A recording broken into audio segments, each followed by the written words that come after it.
everyone, Scott Hansen here from NFL Red Zone. I hope you're checking out 1 hour of 5 Yard Rush, one of the best podcasts on NFL football in the UK.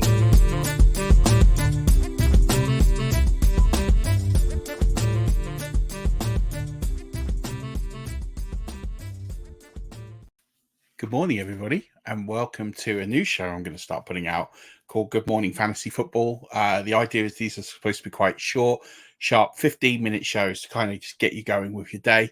For the start of today, because today's the start of the Scott Fish Bowl, and really this show is just going to be about musings, thoughts, things that are going on, things in practices, news, tournament strategy, all these sorts of things in 15 sort of bite-sized minutes, and every day will be something probably a little bit different, although there might be some recurring themes. And so this week, with the start of the Scott Fish Bowl, I thought it was a perfect time to talk about my thoughts for the Scott Fish Bowl. Now, if some of you are listening to me for the first time, because you've seen Scott Fish Bowl, then great.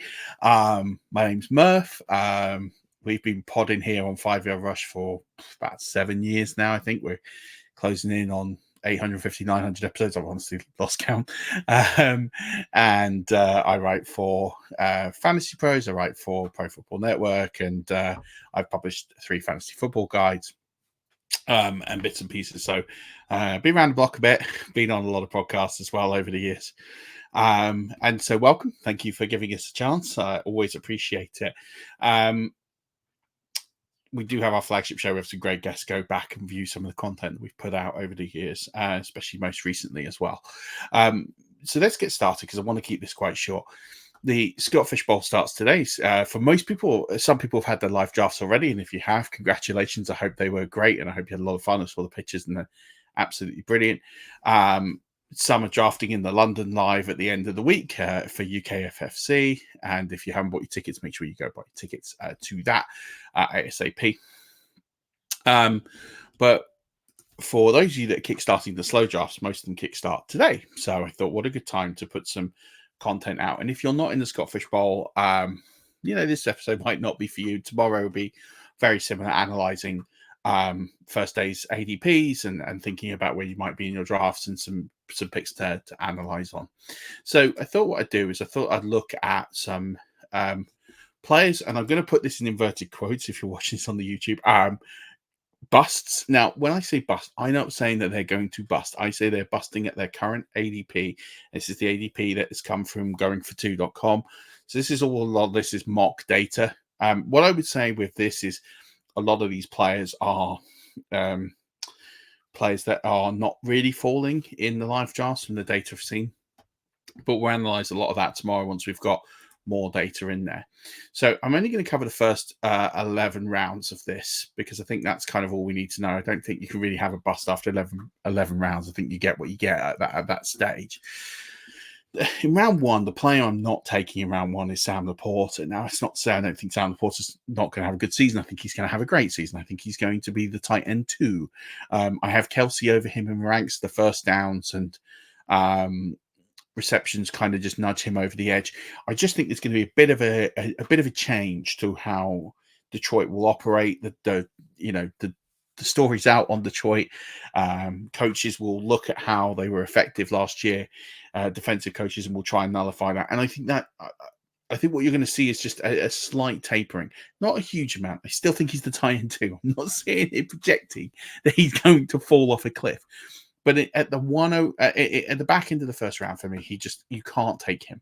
I just am a bit concerned about that. Next is in round 2 is Trey McBride. Again, very similar. Trey McBride had massive weeks where he was effectively the only target in this offense. And that's changed. And yet there's the argument of he's going to get slightly better because he's got Kyler Murray, and that by that argument 100%. But you've added Marvin Harrison. You've got a now fit Michael Wilson in there as well. You've got you've got more playmakers. There's more mouths to feed than there were for McBride. And McBride had very, very good numbers, but in this format they were okay. They weren't exceptional. They were fine. They were good, but they weren't elite numbers.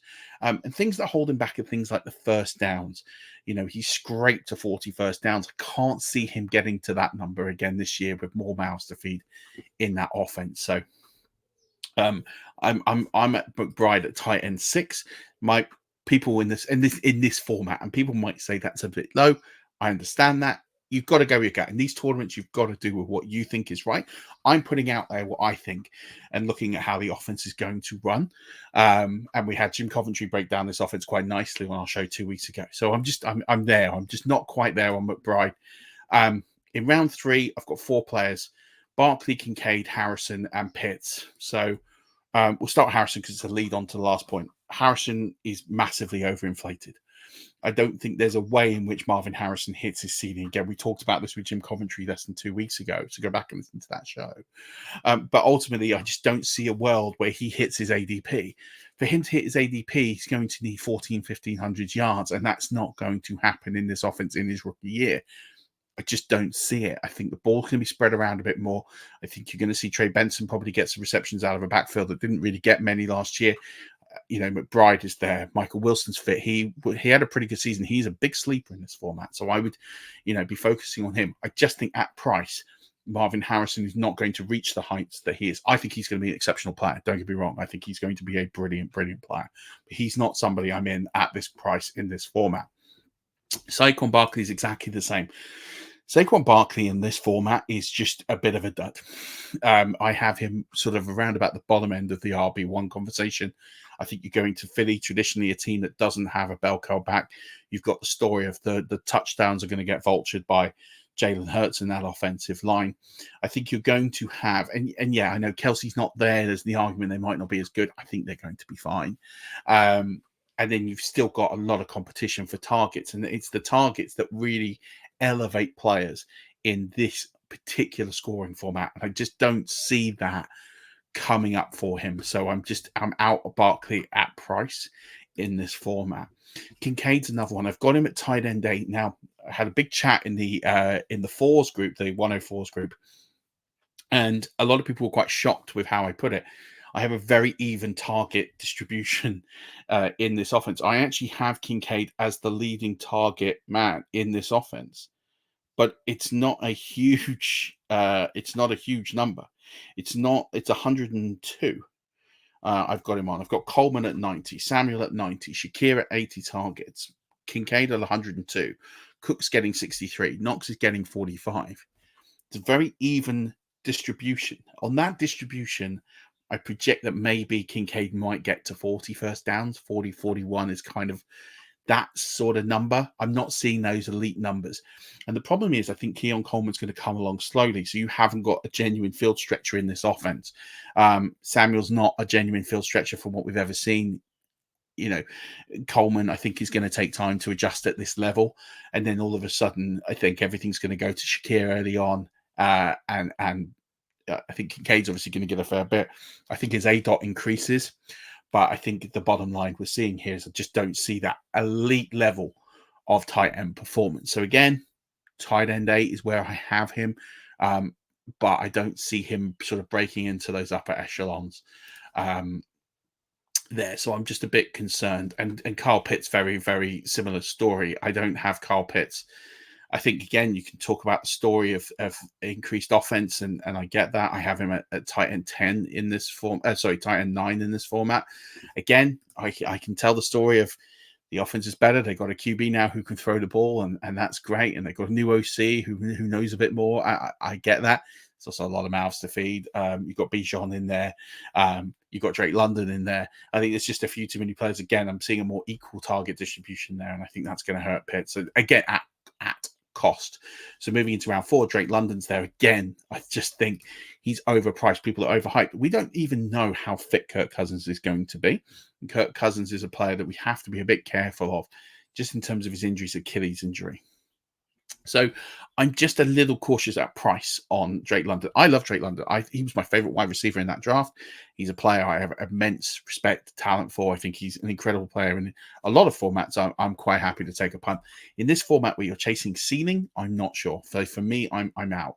Brandon Ayuk, it's well known he's going to be traded, or if he's not, they've tried to trade him. There's a lot of discontent there. I think the ball goes through Samuel. I think the ball goes through McCaffrey. I think Ayuk is the man looking in as opposed to the man himself in that offense. So I'm out of him in round 4. George Kittle, again, very similarly, I think he's going to be a very, very steady production machine. I got him at tight end 10. I think you're going to get very steady, consistent points out of George Kittle. I just don't think you're going to get those booms. And in round 4, there's other guys I run other than George Kittle. I think in these early rounds, you've got to be thinking about high volume ceilings. I don't see that with George Kittle. The volume wasn't there. Yeah, he led the league in receiving yards for tight ends, and that's great. But the first downs are going to struggle to be there in this format. The big plays are going to struggle to be there. The touchdowns are going to struggle to be there. So I just don't see. I think he's a very safe floor play. I get it. If he was 2 rounds later, I'm snapping him. But in this round and this price, not for me. And Devontae Adams, again, very similar. I think you're going to see the shift of play now, where we're going to see Jacoby Myers get a lot more of the ball. You've got Brock Bowers in there. I think Adams is a great player. He's proven he's a great player. But a round 4 ceiling player, I'm just in this format. Again, I'm going to continue to stress this. In this format, at that price in round 4, I can't push the button on him. I need to push him down probably a round or 2 on that. In round 5, Brock Bowers, exactly the same. I don't think Brock Bowers is going to be this elite production tight end right out of the gate, not with Gardner Minshew as his quarterback, not in the style of offense that they play. So again, it's another player just at price I'm out on. Mike Evans. Mike Evans is probably my favorite NFL player currently playing. I love Mike Evans. To put him on this list for me is incredibly difficult. But the problem with Mike Evans is really simple. Chris Godwin is going to go back into the slot. He's going to play in a role that was occupied very similar, and you're going to see a very similar role for Chris Godwin to what we saw with Cooper Kupp a couple of years ago when Liam Cohen was the OC of the Rams. He's now the OC of the Buccaneers. And I think you're going to see a huge stylistic change where you're going to see Chris Godwin get peppered with targets more. And I think that's going to dampen what we saw out of Mike Evans last year. I don't think you're going to see that kind of level of production and volume last year. I think you can write in pen he's going to get 1,000 yards. I think you write in pen he's going to get 7 or 8 touchdowns. But I don't think you're going to see this ceiling of what you were getting last year. And I think that's the case. He goes down 2 rounds in my board for me. So round 5 is a reach. Isiah Pacheco, I think the fact that they've targeted more weapons in this offense, they want to be more vertical and more aerial with their attack. I think that just tempers what Isiah Pacheco is going to do just slightly. Again, he just goes down slightly. There's just other guys in region at cost I prefer more than Pacheco. It's not that I don't think Pacheco's a good player. It's not that I don't think he's going to be okay in this format. He's just not going to be a round 5 player. I think you're better off getting other players in this realm, and I'll talk about them in just a little while. And Nico Collins, I don't project is going to be the leading point scorer in this offense. That to me is going to be Tank Dell, and that is where I think there's going to be a bit of cannibalization here with Diggs and Collins, just a little bit, and I think it's going to leave Tank Dell to sort of just mop up a bit of additional here. So that's why I like Collins again, another good player. I think in this format he'll do fine. I don't see that round 5 ceiling. There's other players at cost here I think you can get into. Round 6, we've got Amari Cooper, Devonta Smith, DK Metcalf, and Matt Stafford. I just don't think that Browns offense is going to be particularly dynamic this year. And again, a lot more mouths to feed now with Jerry Jeudy coming in. You got Elijah Moore in there. I think Cooper's, again, he's going to be fine. But round 6, I just think it's a huge reach. He's not got Joe Flacco, who's just going to just sling it downfield and just go for it anymore. There is going to be a slightly more tempered, more controlled measure of this offense. Devonta Smith, again, I just think with Saquon Barkley, he gets a little bit of cannibalization, not huge amounts, because otherwise Barkley would be shooting up boards, and he shouldn't for me. But there's just enough there to make me slightly concerned and just temper him down slightly. Again, I like him, just at this cost, it's a little rich for me. DK Metcalf, it's just the first downs, really, that kind of keep him down with the receptions. There's other guys here that are going to be more productive and are going to lift you up here. DK Metcalf feels more like a 7th round pick in this format, maybe even an 8th round pick. And Matt Stafford, again, just with the scoring in here, he's just a bit lower than other guys. There's also ongoing back issues, injury problems. He's getting older. the wheels will fall off for Matt Stafford very soon. It could be this year, could not. There's just other guys. For me, I'd be plugging in Baker Mayfield, Geno Smith. These are guys I feel a little bit more comfortable with. Even Deshaun Watson. I'd rather have those guys than Matt Stafford. He's giving you absolutely nothing on the ground. And that's where he just hurts you here. In round 7, I've got Keenan Allen, Zay Flowers, and George Pickens. So Keenan Allen, I just think he's going to be a bit of the odd man out in this offense. We're not going to see the production that we've seen historically from him. I think it's going to taper off as this offense starts to gel and click. It's completely brand new. Zay Flowers, I'm kind of in two minds with Zay Flowers. I love him in most formats, but in this format, my model just isn't a fan. It just tempers the ceiling. I think he's going to have very, very good numbers as a whole, but on a points per game, I think it's going to just be a bit meh. And I think you're going to get some good ceiling weeks out of him. I think you're going to get some really low scoring weeks out of him. I just am slightly concerned with there's not going to be as many of those big ceiling weeks that we started to see towards the end of last season in this offense. And I think you're going to see other guys come along. Maybe someone like a Rashad Bateman is someone who I think could see a bit more production in this offense, who they did invest a first round pick in, don't forget. And George Pickens, again, I'm not enamored with the Pittsburgh offense to want to invest capital this early stage in this scoring format. There's just other players in this range, like a Chris Godwin, for example, I'm just a little bit more enamored with. So I'd rather sort of fade there. Round 8, TJ Hawkinson, he could be out till Thanksgiving. It really could be that long. Unless there's injury news that changes things thinking, I think that's just too much of a gamble. He might not even play at all. Like, it really could be hit and miss how long he goes. Hollywood Brown, I just think the ball is... I just don't see it. I've never seen Hollywood Brown be a consistent elite fantasy producer. He's on his 3rd team. I'm not so sure it's going to happen here for him straight away. And I think with Xavier Worthy, I think Rashee Rice is going to cannibalize it. I don't think Rashee Rice is going to get suspended in 2024. And I think that's a lot of mouths to feed when you've got Kelsey, who's going to be the number 1 target for the most part in this offense. Yeah, I don't really see it for me. And then, round 9 is rookies, Adunze, McConkey. I think they could be fine towards the end of the season. I just think pinning your hopes on them is a bit of a worry. Zack Moss, I don't think Zack Moss is actually going to be the long-term guy here. I think Chase Brown is going to take over, and I think that backfield's going to be a bit of a mess, so I'm out there. And then I've got in round 10, Addison. Well, with Jefferson back, you're not going to see the spike weeks that we saw. Komet again in Chicago. It's just a bit of a mess. You're punting there, hoping he's going to be a guy. Keon Coleman, I'm not in on Keon Coleman. As I've sort of said, there's a target distribution. I think it's going to be slow to come along. I think he's going to be fine as he's going to move along through the season, but he's someone I'm a little bit concerned about out of the gate, and I don't think I can invest the capital there. Guys I'm sort of reaching for. No one in round 1, I don't think you can. But round 2, I'm quite happy to reach for guys to the top of the round or even the first round.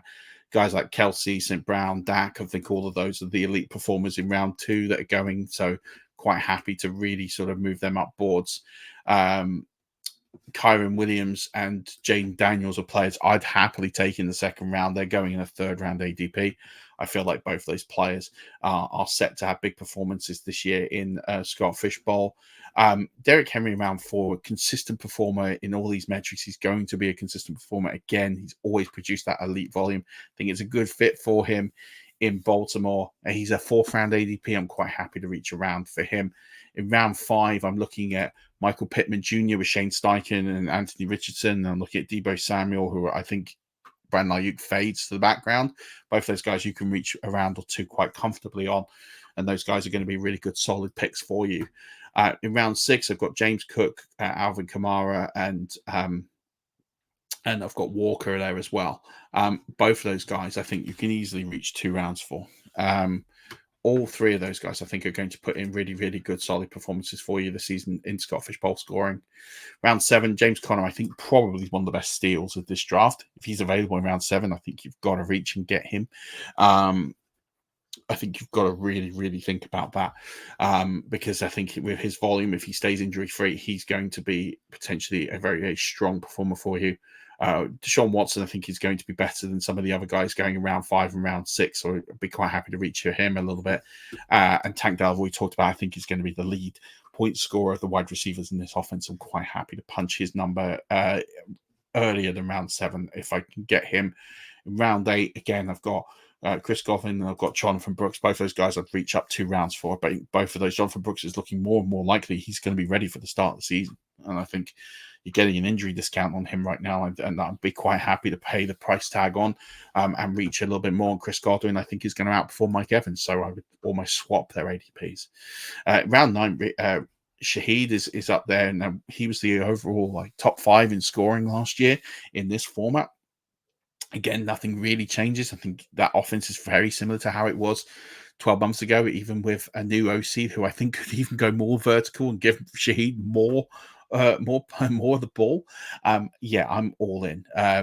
I've seen him go in drafts in the 5th and 6th round. I think you've got to be prepared. He is in my top 12 wide receivers in this scoring format, so I think you're going to have to reach above round 9. I think you're going to need to go round 5 if you want Shaheed in your team.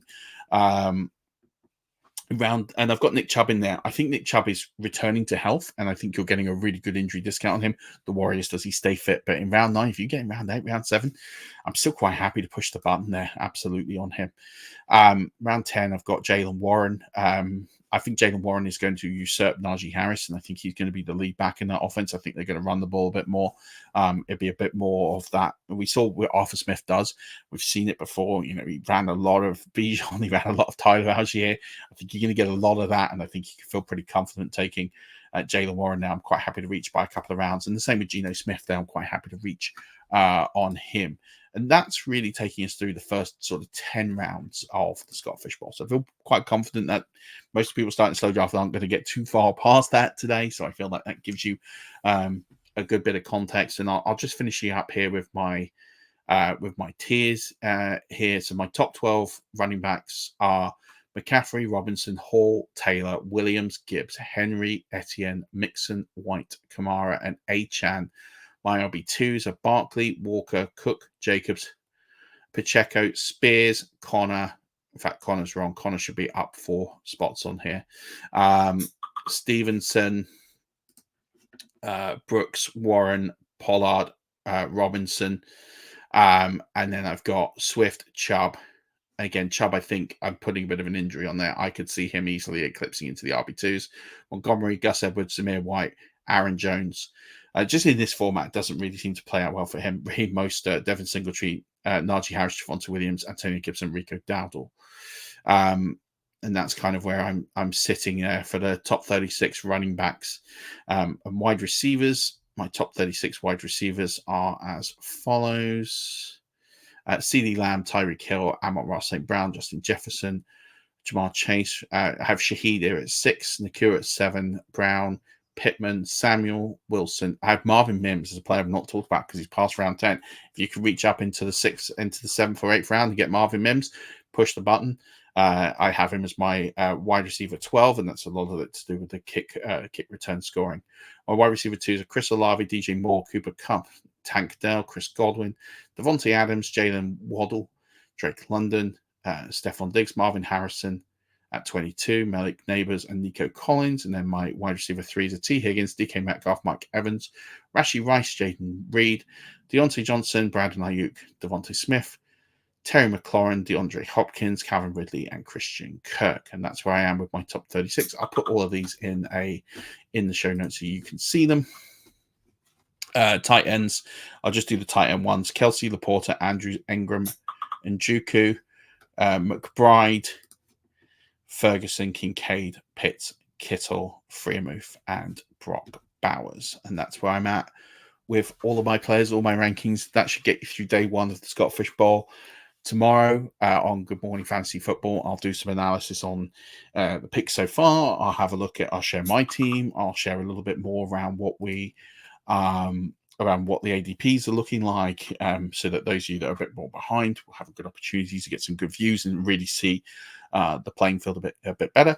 And as you a bit ahead, we'll start focusing towards later on in the draft some potential draft steals as well. But I hope you found this useful. Please do subscribe. Please do hit the little bell. You don't have to pay for it, but it just helps us out getting a bit more reach and doing more content. So appreciate all of you today. Thank you so much for your time. If you've tuned in for the first time, please let me know how you feel. Please write some comments below. Appreciate all of you, and good luck today in your Scott Fish Bowl drafts. Don't forget, as always, keep rushing.